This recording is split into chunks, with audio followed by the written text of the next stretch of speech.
Hello friends, today we will study about the force.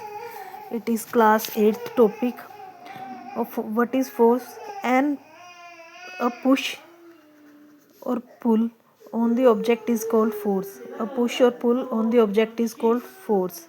Thus we can say that motion imparted to object is due to the action of a force.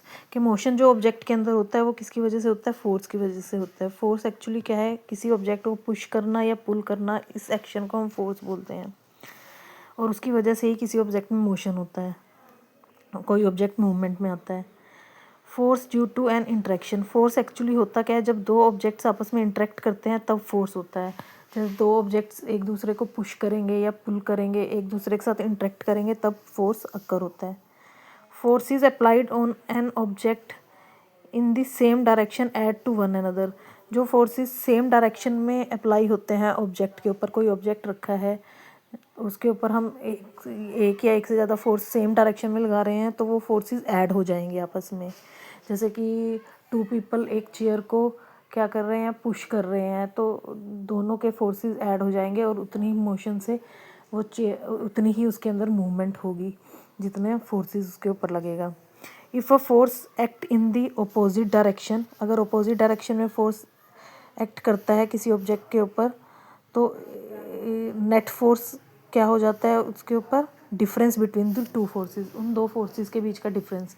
कोई एक chair रखी है, एक दो people हैं, एक उसको push कर रहा है, एक पुल कर रहा है, तो दोनों क्या है, अपोजिट डायरेक्शन में फोर्स लगा रहे हैं, तो वो फोर्स आपस में सबट्रैक्ट हो जाएगी और जितनी फोर्स बचेगी उतनी फोर्स से ही मूवमेंट होगी ऑब्जेक्ट में.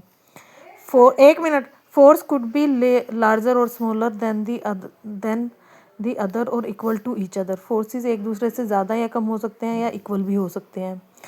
The strength of a force is expressed by the magnitude. किसी भी फोर्स की स्ट्रेंथ को हम उसके मैग्नीट्यूड से एक्सप्रेस करते हैं. We can also specify the direction in which a force acts. हमें उसकी डायरेक्शन भी स्पेसिफाई करनी पड़ती है जिस डायरेक्शन में फोर्स अप्लाई होता है. If the direction on